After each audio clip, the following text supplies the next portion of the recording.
Sir నమస్కారం sir. నమస్తే sir, Johnny master పైన గత కొన్ని రోజుల నుంచి కూడా అంత ఆరోపణలు బయట పెద్ద చర్చ జరిగినప్పటికీ వాళ్ళైతే బయటకు వచ్చి మాట్లాడలేదు. అయితే నిన్న ఆ జానీ మాస్టర్ వాళ్ళ వైఫ్ మాత్రం ఒక ఛానల్కి ఇంటర్వ్యూకి ఇచ్చింది. అక్కడ ఆమె వర్షన్ అయితే వినిపించింది. సో అమ్మాయి ఎవరైతే ఉన్నారో కంప్లీట్ చేసింది, అమ్మాయి కాస్త మళ్ళీ వదరు వాళ్ళ అమ్మాయి ఇద్దరు కూడా పై స్థాయికి ఎదగాలి అని కోరుకున్నారు. సో అది నెరవేరక ఇటువంటి కంప్లీట్ చేస్తున్నారు. ఆ అమ్మాయికి ఇంకా మల్టిపుల్ ఎఫర్ట్స్ కూడా ఉన్నాయి. మరి జానీ మాస్టరే ఇటువంటి ఈ విధంగా ప్రవర్తించుంటే ఎందుకు ఆమె చెప్పలేదు ఇన్ని రోజుల వరకు? ఇంటర్వ్యూలో మాత్రం మంచిగా జానీ మాస్టర్తో వర్క్ చేయడం బాగానే ఉంది కదా అని చెప్పేసి చెప్పింది. మరి ఎందుకు ఇన్ని రోజులు చెప్పలేదు అన్నట్టుగా మాట్లాడింది. సో ఆమె ఇంటర్వ్యూ మీరు చూసారుగా, మీకేమనిపించింది సార్? ఆమె అంటే ఆవిడ వర్షన్ ఆవిడ చెప్పారు. ఆవిడ వర్షన్ ఏమిటి? ఆయన ఆశ్రిత పక్షపాతి అన్న టోన్లో ఆవిడ చెప్పారు. గతంలో కూడా ఒక కేసు ఉంది ఇతని మీద, ఒక విభేదం ఉంది, ఒక అమ్మాయిని లాగాడు, ఇలాంటి ఆరోపణలు ఉన్నాయి, కేసు నడిచింది. దానికి సంబంధించి కూడా ఆవిడ స్పందించి ఇది తెలంగాణ అంటే రాష్ట్ర విభజన సందర్భంగా ఆంధ్ర డ్యాన్స్ మాస్టర్లకి అలాగే తెలంగాణకి సంబంధించిన డ్యాన్సర్లకి మధ్య జరిగిన గొడవ అది. ఆ సందర్భంగా పెట్టినటువంటి కేసు అది. దానికి దీనికి ఏ సంబంధము లేదు అనేది ఎస్టాబ్లిష్ చేసింది ఆవిడ. దాంతోపాటు ఈ అమ్మాయి క్యారెక్టర్ మీద కొన్ని ఆరోపణలు చేసింది. అలాగే కేవలం తన కెరియర్ బిల్డ్ చేసుకోవటానికి జానీ మాస్టర్ని వినియోగించుకుందే అమ్మాయి అనేది ఆవిడ ప్రధానంగా చెప్పదలుచుకుంది. ఇప్పుడు అదే జానీ మాస్టర్ విలన్ అయిపోయాడు ఆవిడికి. జానీ మాస్టరే బాంబేలో కార్డు ఇప్పించాడు, అలాగే ఇక్కడ కూడా కార్డు ఇప్పించడానికి కృషి చేశాం. ఈ ఎఫ్ఐఆర్ ఉందని తెలిసినప్పటికీ ఆ అమ్మాయికి కార్డు రావడానికి సుమలత గారు ఎవరైతే జానీ మాస్టర్ వైఫ్ ఉన్నారో ఆవిడ కృషి చేశారు అనేది ఇంకొక కొరియోగ్రాఫర్ గారు చెప్పారు. ఇలా ఆవిడకి ఒక సర్కిల్ ఉంది, ఆవిడ కూడా కొరియోగ్రాఫరే. ఆవిడకి ఒక సర్కిల్ ఉంది, ఆవిడకి ఒక అభిమాన బృందం కూడా ఉంది అనేది అర్థమైంది మనకి ఈ 3-4 రోజుల గొడవలో. ఆవిడ్ని సపోర్ట్ చేస్తూ, అంటే జానీ మాస్టర్ని సపోర్ట్ చేస్తూ కొంతమంది, సుమలత గారిని సమర్థిస్తూ కొంతమంది కొరియోగ్రాఫర్లు మాట్లాడుతున్నారు, కొంతమంది వ్యతిరేకంగా కూడా మాట్లాడుతున్నారు. అంటే ప్రధానమైనటువంటి ఆరోపణ ఏమిటి? అందరూ మాట్లాడిందే. ఇంత జరుగుతున్నా అమ్మాయి ఎందుకు మౌనంగా ఆయనతో ట్రావెల్ అయింది అనేది మొదటి ప్రశ్న. రెండోది, పలు అకేషన్స్లో వాళ్ళిద్దరూ డాన్స్ చేస్తున్నటువంటి వీడియోస్ రీల్స్ రూపంలో బయటకు వచ్చినాయి. అది ఆ హ్యాపీ మూడ్లో ఎలా ఉంది, ఈ టార్చర్ అనుభవిస్తూ అనేది. అలాగే అనసూయ గారు ఆవిడ తన ఎక్స్పీరియన్స్ షేర్ చేశారు. అంటే ప్రేమ్ రక్షిత్ దగ్గర కూడా అమ్మాయి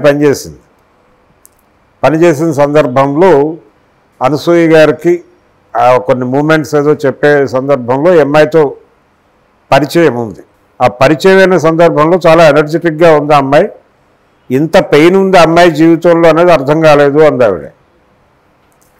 అంటే అర్థం కాకుండా మేనేజ్ చేసిందా అమ్మాయి, లేకపోతే వీళ్ళు క్లెయిమ్ చేస్తున్నారు దాన్ని. ఇన్ని అకేషన్స్లో అంత హ్యాపీగా ఎలా ఉండగలుగుతుంది ఆ అమ్మాయి నిజంగా పెయిన్ ఉంటే అని అదొకటి ఎస్టాబ్లిష్ చేసింది ఆవిడ ఇంటర్వ్యూలో సుమలత గారు. ఇన్ని గందరగోళాలు ఉన్నాయి దీనిలో. అంటే ఒకటి, ఆ అమ్మాయి ఓపెన్ అవ్వాలి, ఓపెన్ అయ్యి ఈ ప్రశ్నలకు సమాధానాలు చెప్పాలి. అలాగే జానీ మాస్టర్ కూడా సమాధానాలు చెప్పాలి. ఇప్పుడు జానీ మాస్టర్ ఎలాగో కోర్టుకు వెళ్తాడు. కోర్టుకు వెళ్ళిన తర్వాత ఆయన ముందు రెండు మార్గాలు ఉన్నాయి. ఒకటేమో కన్ఫెస్ అవటం, రెండు కంటెస్ట్ చేయటం. కన్ఫెస్ అవుతాడా లేకపోతే కంటెస్ట్ చేస్తాడా అనేది మనకు రేపు ఎల్లుండిలో తేలిపోతుంది. కంటెస్ట్ చేస్తే ఈ కేసు ఏమీ ఇప్పట్లో తేలేది కాదు. ఎలాగో వాయిదాలు పడుతుంది, ఆయన బెయిల్ తీసుకుంటాడు. ఛార్జ్ షీట్ పెట్టడానికి ఒక 90 రోజులు టైం ఉంటుంది. ఉంటే 3 నెలలు జైల్లో ఉండాల్సి వస్తుంది. ఆ తర్వాత అయినా బెయిల్ మీద రిలీజ్ అవుతాడు ఆయన. రిలీజ్ అయిన తర్వాత ఆ కేసు ఎప్పుడో ట్రయల్ జరుగుతుంది. ఆ ట్రయల్ జరిగినప్పుడు ఆ అమ్మాయి తన దగ్గర ఉన్నటువంటి సాక్ష్యాలు, ఈయన తన దగ్గర ఉన్నటువంటి సాక్ష్యాలు కోర్టు ముందు ఉంచుతారు. కోర్టు ఎవరి దగ్గర మెరిట్స్ ఉన్నాయో చెక్ చేసి ఆ మెరిట్స్ ఉన్న వాళ్ళకు అనుకూలంగా జడ్జిమెంట్ చెప్తుంది. అప్పటి వరకు ఇది కొనసాగుతుంది. అయితే ఈ రకమైనటువంటి ఆరోపణలు వచ్చినటువంటి కొరియోగ్రాఫర్ జీవితం, అతని కెరియర్ ఏమైపోతుంది అనేది ఒక డైలమా. గతంలో ఇలాంటి ఆరోపణలు వచ్చినటువంటి సలీం మాస్టర్, ఆయన కెరియర్ అంటే ఇది కాదు గొడవ, అంటే సెక్షువల్ హెరాస్మెంట్ అనేటువంటి వ్యవహారం కాదు. ఆయన నేరుగా ఒక మర్డర్ కేసులో ఇరుక్కున్నాడు. ఆయన ప్రాపర్టీ ఖాళీ చేయించేటువంటి ప్రయత్నంలో భాగంగా జరిగినటువంటి ఘర్షణలో ఒక వ్యక్తి చనిపోయాడు. ఆ కేసులో A1గా సలీం గారిని పెట్టారు. దానిలో ఆయన జైలుకి వెళ్ళి రావటం, తర్వాత ఆయన కెరియర్ సర్వనాశనం అయిపోయింది. చివరికి ఏ పరిస్థితికి వెళ్ళాడంటే ఆయన సినిమా పరిశ్రమ విరాళాలు ప్రకటించాల్సి వచ్చింది ఆయనకి. దాసరి గారు వీళ్ళందరూ ఒక టీవీ షోలో విరాళాలు అడిగి విరాళాలు ఇచ్చి అలా ఆదుకోవాల్సినటువంటి పరిస్థితి ఏర్పడింది సలీం గారికి. 3 ముఖ్యమంత్రుల్ని ఆడించినటువంటి చరిత్ర ఉంది ఆయనకి.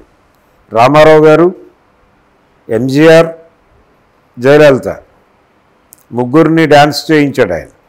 అటువంటి సలీం మాస్టర్ ఒక కేసులో ఇరుక్కున్న తర్వాత ఆయన జీవితం ఏమైపోయిందో అందరికీ తెలుసు. ఇప్పుడు జానీ మాస్టర్ కండిషన్ అలా అవ్వబోతోందా అనేది ఒక సందేహం. ఆ టెన్షన్ సుమలత గారిలో కనిపించింది, ఏమైపోబోతోంది భవిష్యత్తు అని. అందుకని ఇందులో ఒకవేళ అమ్మాయి మాట్లాడిన మాటల్లో వాస్తవాలు ఉన్నాయని తెలుస్తాయి, ఆ అమ్మాయి తరఫున మాట్లాడటానికి నేను సిద్ధమే అనే మాట కూడా చెప్పింది ఆవిడ చెప్పడం కాదు, ఆవిడ్ని సపోర్ట్ చేస్తున్నటువంటి కొరియోగ్రాఫర్లు కూడా అదే చెప్తున్నారు. ఒకవేళ అమ్మాయి చెప్తున్నటువంటి మాటల్లో వాస్తవం ఉంటే సుమలత గారు కూడా ఆవిడ వెనకాలే నిలబడతారు అని చెప్తున్నారు. ఇది కండిషన్. జానీ మాస్టర్ ఎపిసోడ్ నేపథ్యంలో ఇండస్ట్రీ కొంచెం ఈ లైంగిక వేధింపులు, వ్యవహారాలు వీటి మీద కొంత దృష్టి సారించి క్రైసిస్ మేనేజ్మెంట్ చేసే ప్రయత్నం చేస్తుంది.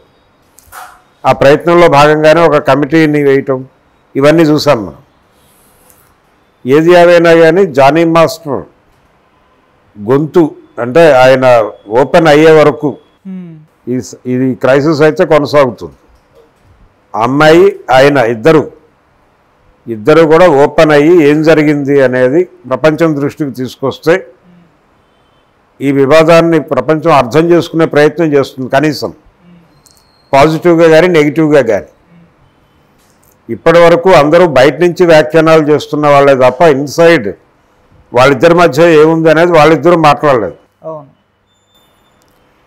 ఒకటి, వాళ్ళిద్దరి మధ్య రిలేషన్ ఉంది అనేది అందరూ అంగీకరిస్తున్నటువంటి వ్యవహారం. అది చాలా సుదీర్ఘకాలం కొనసాగింది అనేది. ఈ కొనసాగుతున్నటువంటి దానిలో ఈ విభేదాలు ఎక్కడి నుంచి వచ్చినాయి, ఎందుకు ఈవిడ పోలీస్ స్టేషన్కి వెళ్ళే పరిస్థితి వచ్చింది, దానికి దారితీసినటువంటి పరిస్థితులు ఏంటనే దాని మీద ఆవిడ ఓపెన్ అవ్వాలి. ఆవిడ ఓపెన్ అయితే తప్ప క్లారిటీ రాదు. జానీ మాస్టర్ ఎలాగో కోర్టులో చెప్తాడు, రేపు కోర్టులో క్వశ్చనింగ్ ఉంటుంది. అయ్యా మీరు నేరాన్ని అంగీకరిస్తున్నారా లేకపోతే కంటెస్ట్ చేయదలుచుకుంటున్నారా అని అడుగుతాడు ఆయన, జడ్జి గారు. అడిగినప్పుడు ఈయన కంటెస్ట్ అంటే కంటెస్ట్ చేస్తాడు, లేదంటే కనుక కన్ఫెస్ అవుతాడు. కన్ఫెషన్ స్టేట్మెంట్లో ఏం మాట్లాడాడు అనే దాన్ని బట్టి ప్రపంచానికి ఒక విషయం క్లారిటీ వస్తుంది. ఓకే. సో జానీ మాస్టర్ వివాదం